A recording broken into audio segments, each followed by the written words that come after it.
pourquoi nous te louons, glorifiant ton saint nom par l'offrande de nos lèvres.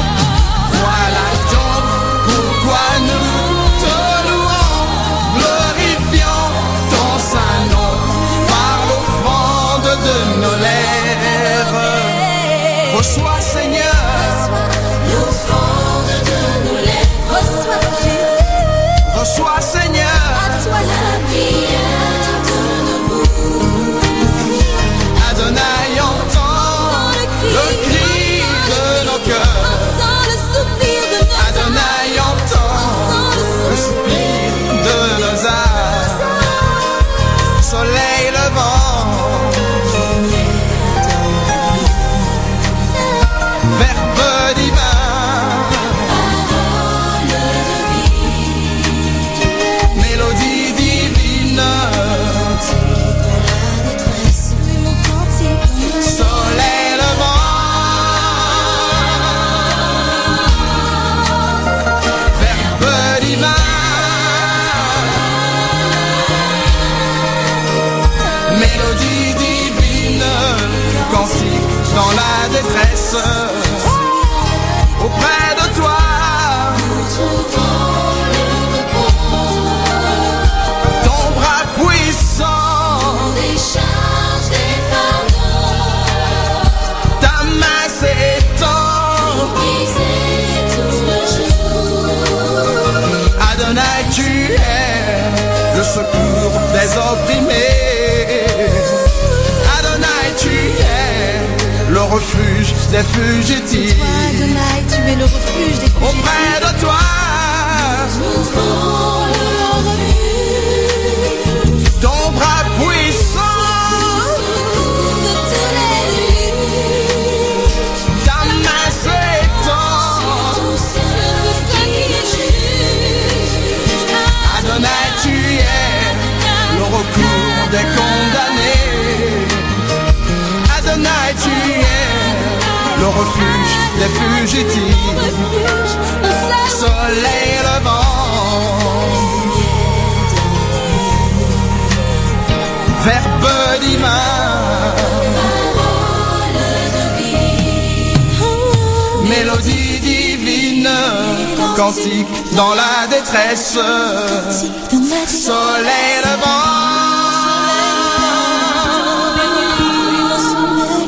Verbe divin,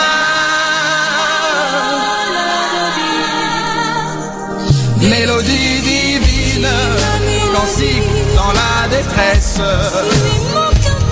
Voilà donc pourquoi nous te louons, glorifiant ton saint nom par l'offrande de nos lèvres.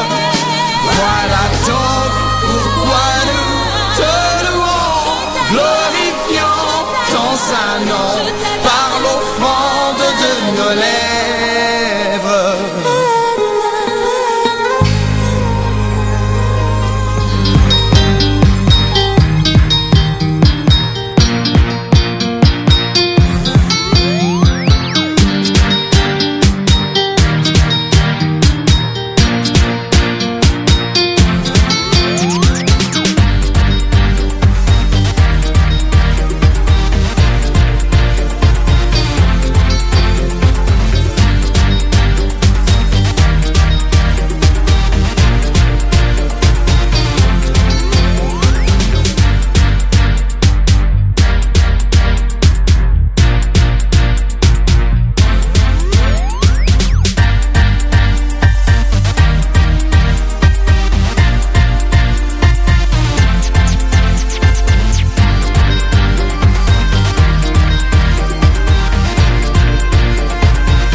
Chapitre 5. Ensuite, il y a une fête juive et Jésus va à Jérusalem. À Jérusalem, près de la porte des moutons, se trouve une piscine avec 5 rangées de colonnes. En hébreu, on l'appelle Beth Zata. Sous ces colonnes, beaucoup de malades sont couchés. Des aveugles, des boiteux, des paralysés. Parmi eux, il y a un homme malade depuis 38 ans. Jésus voit qu'il est couché et il apprend que cet homme est malade depuis déjà longtemps. Il lui demande: Est-ce que tu veux guérir? Le malade lui répond: Seigneur, je n'ai personne pour me mettre dans la piscine quand l'eau se met en mouvement. Et pendant que j'essaie d'y aller, un autre descend avant moi. Jésus lui dit: Lève-toi, prends ta natte et marche. Aussitôt, l'homme est guéri. Il prend sa natte et il se met à marcher. Cela se passe le jour du sabbat. Alors, des chefs juifs disent à l'homme guéri: C'est le jour du sabbat et tu n'as pas le droit de porter ta natte. Il leur répond: Celui qui m'a guéri m'a dit: Prends ta natte et marche. Ces gens lui demandent: Qui est cet homme qui t'a dit: Prends ta natte et marche? Mais celui qui a été guéri n'en sait rien. En effet, Jésus est parti parce qu'il y avait beaucoup de monde à cet endroit. Plus tard, Jésus le rencontre dans le temple et il lui dit: Maintenant tu es guéri. Ne fais plus de péché, sinon il t'arrivera quelque chose de plus grave. L'homme va dire au chef juif: C'est Jésus qui m'a guéri.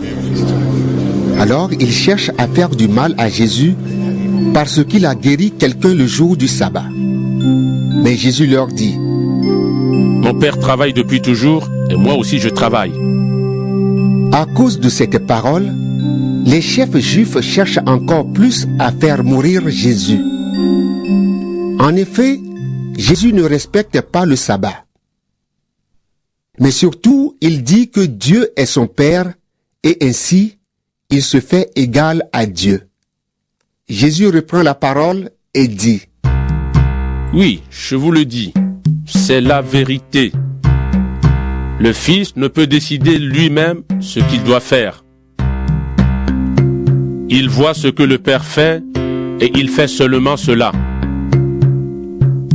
Ce que le Père fait, le Fils le fait aussi. Le Père aime le Fils et il lui montre tout ce qu'il fait. Il lui montrera des actions encore plus grandes et vous serez très étonnés. En effet, le Père réveille les morts et il leur donne la vie. De la même façon, le Fils donne la vie à qui il veut.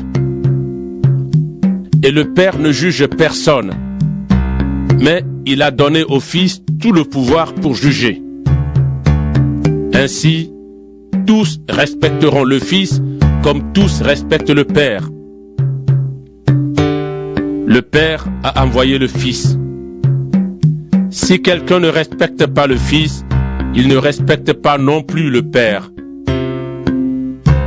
Oui, je vous le dis, c'est la vérité. Si quelqu'un écoute mes paroles et croit au Père qui m'a envoyé, il vit avec Dieu pour toujours. Il n'est pas condamné, mais il est passé de la mort à la vie. Oui, je vous le dis, c'est la vérité. Le moment arrive, et c'est maintenant.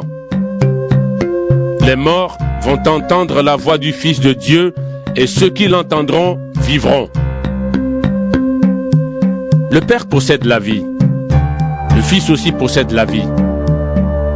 C'est le Père qui lui a donné cela. Et il a donné au Fils le pouvoir de juger, parce qu'il est le Fils de l'homme. Ne soyez pas étonnés de toutes ces choses. Le moment arrive où tous les morts qui sont dans les tombes entendront la voix du Fils de l'homme. Alors, ils sortiront de leur tombe. Ceux qui ont fait le bien se relèveront de la mort pour vivre. Ceux qui ont fait le mal se relèveront de la mort pour être condamnés. Je ne peux rien faire par moi-même.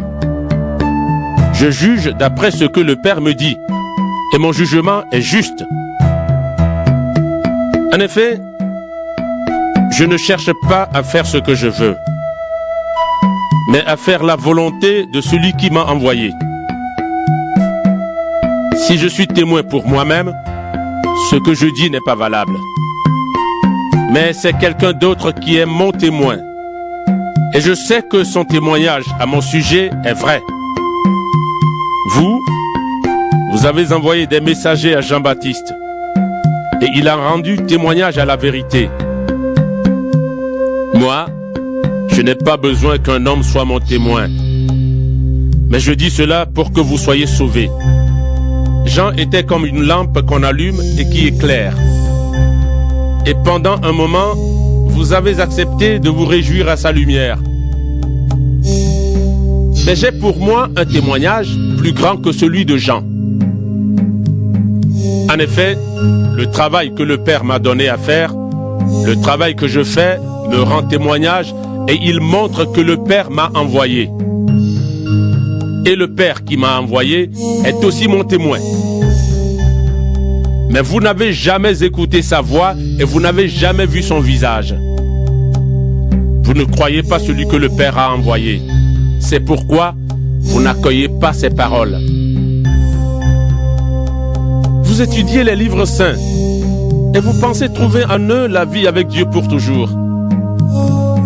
Et ce sont les livres saints qui me rendent témoignage. Mais vous ne voulez pas venir à moi pour avoir la vraie vie. Je ne désire pas que les gens me fassent des compliments. Mais je vous connais. Vous n'avez pas en vous d'amour pour Dieu. Moi, je suis venu de la part de mon Père. Et vous ne voulez pas me recevoir. Mais quand quelqu'un d'autre décide lui-même de venir, vous le recevez. Vous aimez vous faire des compliments les uns aux autres. Mais vous ne cherchez pas la gloire qui vient de Dieu seul. Alors comment pouvez-vous croire? Ne pensez pas que je vous accuserai devant mon Père. Vous mettez votre espoir en Moïse. Et c'est Moïse qui vous accusera. En effet, si vous croyez en Moïse, vous croiriez aussi en moi. Oui, Moïse a parlé de moi dans ses livres. Mais vous ne croyez pas ce que Moïse a écrit. Alors comment pouvez-vous croire ce que je dis?